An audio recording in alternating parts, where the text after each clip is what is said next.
In today's video, I'm going to teach you how to change color of PNG image in Figma. By the end, you'll be able to take any PNG, like a logo or icon, and give it a new consistent color without destroying its transparency. First, import your PNG into your Figma canvas. You can drag and drop the file directly onto the canvas or use the import option in the toolbar. Place it where you want and make sure it's the size you need. If your PNG has a transparent background, this method works perfectly because it uses that transparency to reveal a color overlay. Next, create a shape that will act as your color overlay. A simple rectangle works great. Draw it so it fully covers the PNG. If you're recoloring a logo that isn't perfectly rectangular, a rectangle is still fine. The mask will handle the edge detail. Give the shape a fill color close to the hue you want, and remove any stroke so it doesn't outline your image.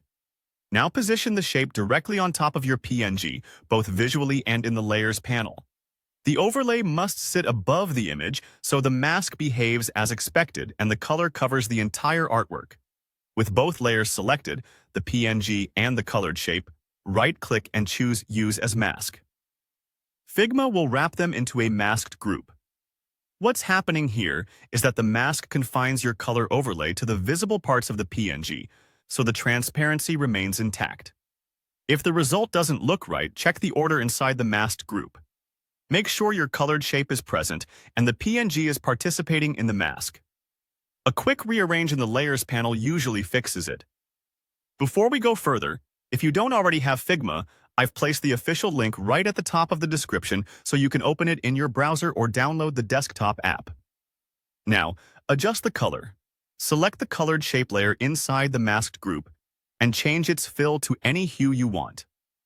As you pick colors, you'll see the PNG adopt that color in its non-transparent areas. This is great for brand consistency or quick theme swaps. For more nuanced results, try blend modes on that colored shape. Multiply is useful for deepening tones or tinting darker assets, while color applies the hue while preserving brightness and contrast. Experiment to match the look you're after without flattening the image. That's it. You've recolored a PNG in a clean, reversible way, and you can tweak it anytime. If this helped, give it a like, subscribe for more Figma tips, and thanks for watching.